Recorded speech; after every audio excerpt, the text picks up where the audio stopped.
Alleluia. Om Mani Padme Om. Allah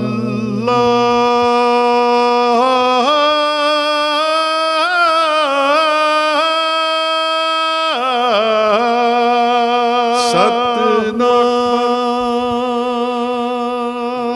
Welcome. You're watching Harmony and Diversity, and we're speaking with Tommy Canning. He's a painter of sacred art. Tommy, we spoke to you last week and we expounded on what sacred art really looked like.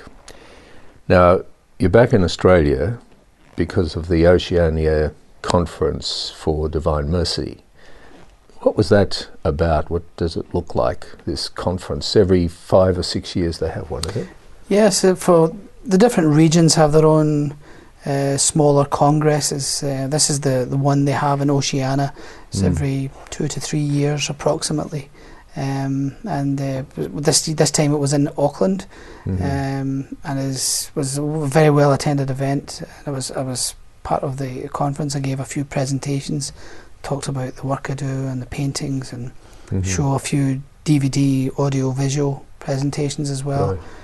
Which is always very well received any time I've had the privilege of doing that. And many guest speakers, including the Cardinal of Tonga, Cardinal Mafi, Archbishop Chong from Fiji, Archbishop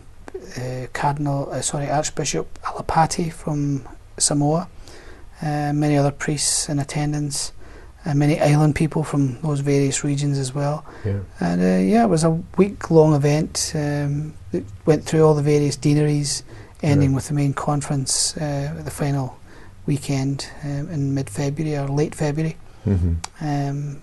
Which, again, every time I've been to these events, it's always a rare occasion to meet people and who really appreciate the work that you do and the love they have for religious subject matter and all the paintings that they then take home with them and spread throughout their own areas in ways that I could never do personally. So it's amazing to see how your work spreads out, in ways that I could never have anticipated when I first began to do this kind of thing. It's sort of been a nice, pleasant discovery for me.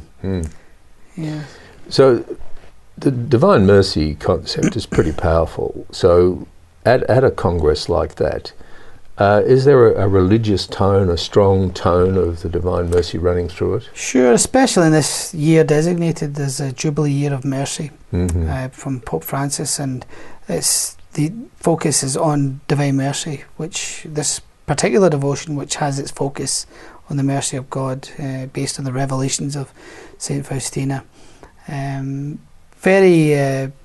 evident to many of the priests is the types of confessions. They often comment on the kinds of confessions they hear, because confessions are widely available at those conferences, and it's an opportunity for people to take advantage of God's mercy through the sacrament of confession and be reconciled with God through the sacrament. And they often comment on the very deeply felt, contrite, serious confessions people make, and are finding peace, and it has often been an instrument for people to find their way back from very difficult situations in their own particular journey in their life.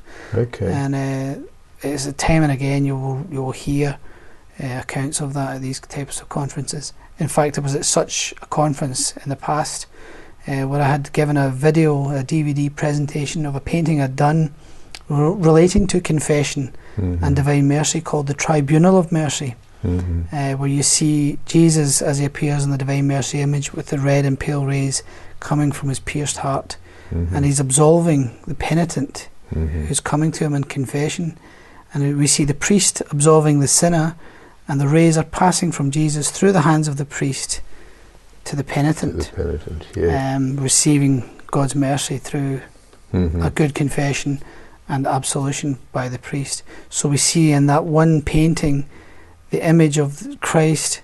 In the person of Christ, we have the priest and dispensing God's mercy. So we see the instrumentality of the priest and the reception by the penitent. And also what it does too is it shows how God's mercy is there for every soul. When they come to confession, they're not confessing to the priest, they're confessing to Jesus himself. Yes. And as he would say himself to St. Faustina, he said, when you come to confession, know this, that it is I who wait for you there. I am merely hidden by the priest. So we see that great act of mercy being dispensed through the sacrament. And then when I gave this presentation and described the painting and showed the DVD presentation set to a very evocative musical score, was one lady in the conference was so touched and moved by it that she went to confession that day, and she confessed to the priest, Father, forgive me, it has been 25 years since I've been to confession.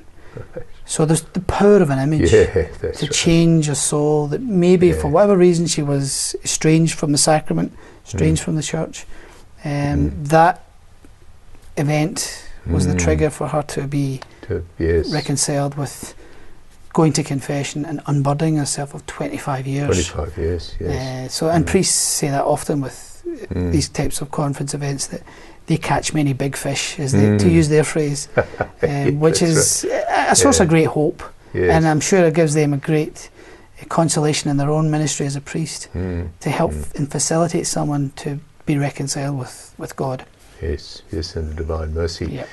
The being located in New Zealand, but attended by representatives from the islands and many island people there. Yep.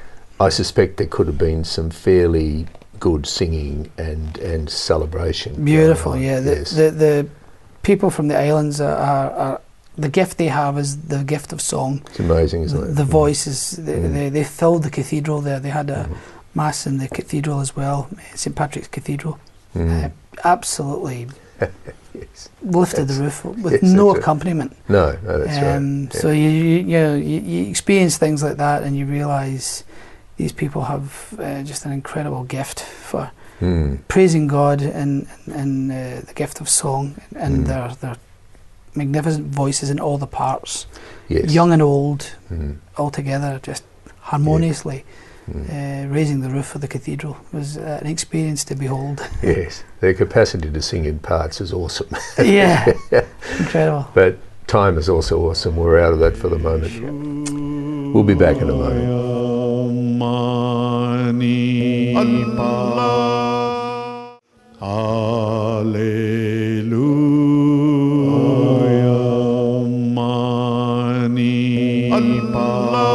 Welcome back. You're watching Harmony and Diversity. We're speaking with Tommy Canning, painter of sacred art. Tommy, for the Congress you did a fairly large painting in a church, I believe. How did that go? Yeah, well, it went very well. When I first received the invitation and knew that I was going to be going there months and months earlier, I undertook to do a painting for the conference itself. Being Oceania, I thought the theme of the ocean was an appropriate metaphor to use as the backdrop for the painting because of the many islanders and the location and the name Oceania where the conference was taking place. And so the painting, also the title Ocean of Mercy, is a reference that Jesus himself often used describing his unfathomable mercy to St. Faustina. And in fact in the novena to the Divine Mercy, which precedes the Feast of Divine Mercy on the first Sunday after Easter, he refers to a different group of souls each day to bring them to the ocean of my mercy. And immerse them in the ocean of my mercy. So he would use this phrase often to describe the nature of his mercy like an ocean. That all our sins combined, if you took all the sins of the world and all our own personal sins and put them all together, it would be like a tiny drop in the vast ocean of his mercy. It's so great, it's so infinite, it's so infinitely superior to all the worst filth we can throw at him. He can still overcome it through his unfathomable mercy. So that theme of the ocean plus the water is cleansing, it's a symbol of baptism. All of those elements evoke those sentiments. But in the painting I have St. Faustina holding a cross which symbolises all our crosses we all carry throughout life, which great and small, whichever they may be, and in so doing we're consoling Jesus in some mystical and mysterious way. Jesus wants to be consoled in his suffering, and mystically he can see that moment from the moment of his agony in Gethsemane and throughout all his passion. Right. He could foresee all the souls throughout the history of the world who would console him and unite their sufferings to his, and in so doing be consoled themselves. So there's that reciprocation. We console the heart of Christ, he consoles us, and there's this continual reciprocation and love and exchange in mercy. And then on the crucifix, Jesus is leaning towards Saint Faustina, and he's resting his face on her cheek, and from his pierced heart flows the red and pale rays, penetrating her heart, so that as we are transformed by his mercy and are given forgiveness, then we have to extend that to others that around us, be icons of divine mercy through our witness, through our lives, through our example, through our personal contact with others, and be, merciful. As we have received mercy, we must be merciful.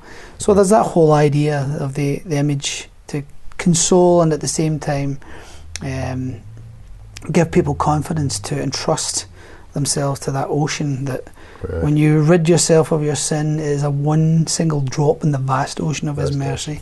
And we see that mirrored in the painting with the rays from the sun penetrating through the clouds and lighting up the ocean below.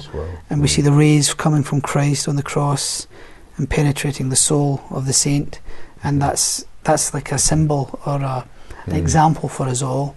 And the painting was very well received, and I gave a video demonstration, a presentation of it on audio and video, and it really touched and moved many people and added to the enhancing the conference, which and you had an experience with that too, though, didn't you? As far as putting it together, all of a sudden it emerged and you stood back in a time much less than you would have expected. Yeah, well, that was actually regarding another painting. It wasn't the Ocean of Mercy one. No. It was after that. I was in New South Wales just recently, where I completed 2 side altars in a church I'd previously been doing some painting work for. And as you say, I managed to complete both paintings in 1 week, and it was a fairly large area of coverage, and the execution of it and the time that it was done in, for me, was nothing short of miraculous, bearing in mind that it's a very busy parish with 2 masses every day, and some days there's even more masses, because you had one day there's 2 funerals in one day, for example, and they have other devotional activities going on in the parish in the evenings. So they have a lot of interruptions in a job like that. I had to work around the schedule for the parish, but miraculously the painting was all done to satisfaction, and I'm probably my own worst art critic, so I'm the hardest to please. So it came out really well. I was very pleased with it, and in record time, all done in time for Easter. So the parish was delighted. So that's when you, as I say, you step back and think, somebody else was doing the work here. I'm sure the angels were putting a few brush strokes while I was in bed at night, so it was done in record time. Yes, that's right. I got mixed up between those two. But the Ocean of Mercy, so where is that now? It's here in Melbourne presently. It's with Divine Mercy Publications, and I have it here at the moment. It's in a beautiful frame, and it was part of the celebrations on Divine Mercy Sunday here in Our Lady of Victory's Basilica in Camberwell. And many people were very taken with it and very complimentary to the painting, which I was happy to share with on Divine Mercy Sunday as well. Yes, the gratification that you must feel in this. How, is that a whole of body experience? Well, what's it like? It's funny you mention that. Just the actual quote. I actually read this yesterday at the Divine Mercy Sunday. It was actually something I came across just recently by an art critic in the LA Times, David Ackert. And he spoke about, he was mainly referring to musicians, but I sort of paraphrased it and just replaced the word musicians with artists, because it's the same thing he's talking about anyway. And he said that just this whole quote, that artists are some of the most driven, courageous people on the face of the earth. Now, if I had said these things, people would say, oh, well, you would. But when an art critic says it, it must be true. And he says they deal with more day-to-day rejection in 1 year than most people do in a lifetime. Now, I'm not going to reject you, but I'm going to say we're out of time, and we'll come back to that in a second. No worries. We'll be back in a moment.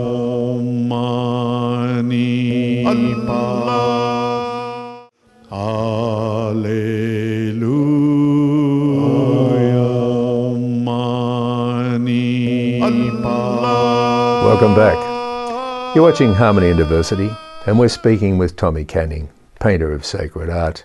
And Tommy, I must apologise because I sort of cut you off in the middle of that quote. Would you like to start at the beginning? No problem. This is your description. Yeah, it's just when you mentioned the sense of gratification an artist or a performer or whatever can go through when people appreciate the work they do, and poets, authors, whoever they may be, artists of any kind.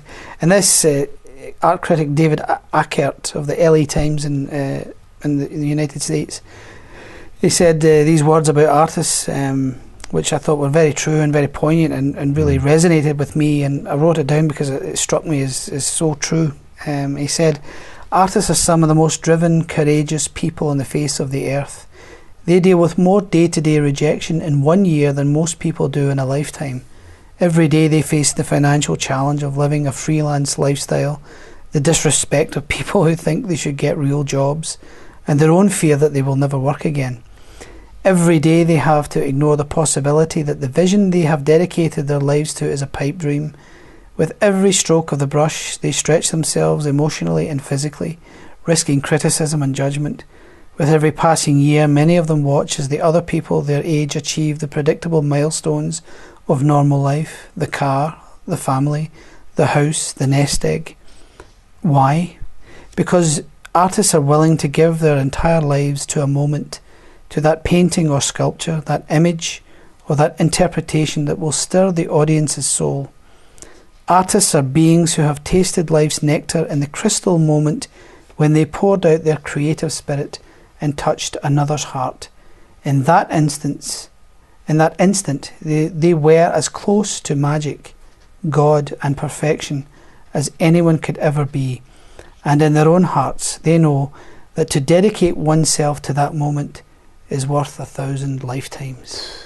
That last part is so powerful. And that there, when for me, many times, when I've seen the response, when I hear of a woman going to confession after 25 years, you think, I may have just been a little instrument in that conversion. You know, when I go to judgment, and if it looks as if it's going ill when God is reading out my list of transgressions, I'll throw a few of these paintings on the scales, and hopefully that'll tip the balance. Right. Well, it's good to think ahead, Tommy. That's good. Now, something else happened. Thank you for that, because that is just so poignant, and coming from an artist's heart, it's good, full of meaning.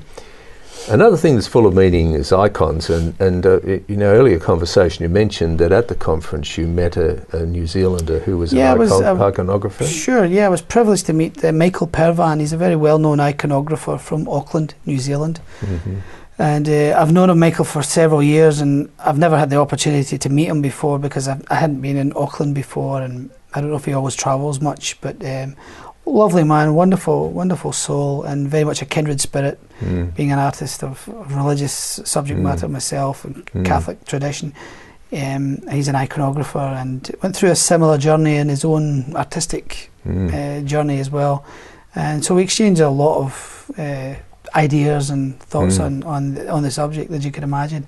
And it's something that's been very close to my own heart, is the study of iconography and the desire to hopefully produce icons myself with the appropriate training and formation, because you approach this in a much different way. Truly, iconography is the most refined and truest form of sacred art in the visual sense.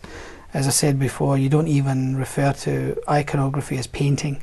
It's writing, the writing of sacred icons, because they are literally the Word of God, the Gospels, written in paint. And so they're theological images. That's a completely different approach from where I'm coming from, which is more in the Western tradition of art. Yeah. And so yeah, that meeting with Michael very much crystallised and confirmed within my own heart and soul the deepening desire to make it an imperative of my own development as an artist to further into sacred iconography at some point, and with God's help and grace that will one day be possible. With iconography, there's a language, isn't there? There's a language of symbolism. How would you go about acquiring that? Is it something you train for, or it's yeah, you have to really approach it, as I say, from a different perspective. Many of the icons are produced by monks in monasteries, and especially there's a great tradition of it which comes from the Eastern, from the Orthodox. Yeah. It's synonymous with the Church in the East. And there was a great quote I came across recently, which is from St. Maximus the Confessor, who said that the unspeakable and prodigious fire hidden in the essence of things, as in the burning bush, is the fire of love and the dazzling brilliance of God's beauty inside everything. He says the dazzling brilliance of God's beauty inside everything. This is the world that icon depicts. Yeah. The hidden beauty that's in everything. A world seen not by the eyes of the body, but also with the eyes of the heart. This is the meaning of paradise, a world known not as a mere object but as a gift, a revelation of our Maker's fire of divine love for us. Oh, goodness, that's a powerful piece as well. Yeah, it's amazing. That really speaks about the icon, because we don't see beauty in the natural sense of the word that we see all around us in the natural world. It's more of a fastening of the eyes, a lessening of the physical beauty, of the concupiscence of the flesh that can arouse the passions, but more to arouse sentiments of deep theological truth in the image. So the image is always meant to convey a message that is not so much to evoke emotion and passion in the sense of the flesh, but more to really convey a theological truth through the style of the imagery. And it really conveys that in a brilliant way through the use of gold leaf in the gilding. And we see it with the eyes of the soul, much in the same way when you think on it. As Catholics, we believe in the true presence, the doctrine of transubstantiation of Christ's presence, truly in body, blood, soul and divinity, in the wafer of bread. Yes. We don't see Jesus' real physical humanity in that little wafer of bread, but in our faith tells us he is truly present. And in the same way, that's like the icon. We don't see all the natural beauty and reality of the physical form, but through the eyes of the soul, we discern that reality about the world to come. It speaks of that paradise, the world, the homeland of which we're all directed to. Tommy, we're out of time, but thank you so much for an insight into the heart of a sacred artist. My pleasure. And the iconography, the power of that. And good luck with that. Thanks, Norm. Thanks very much, Pleasure Tommy. to be here. You've been watching Harmony and Diversity. We'll be back next week. Thanks for watching. Baha'u'llah,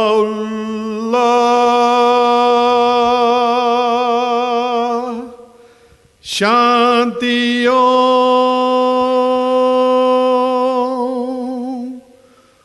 Allahu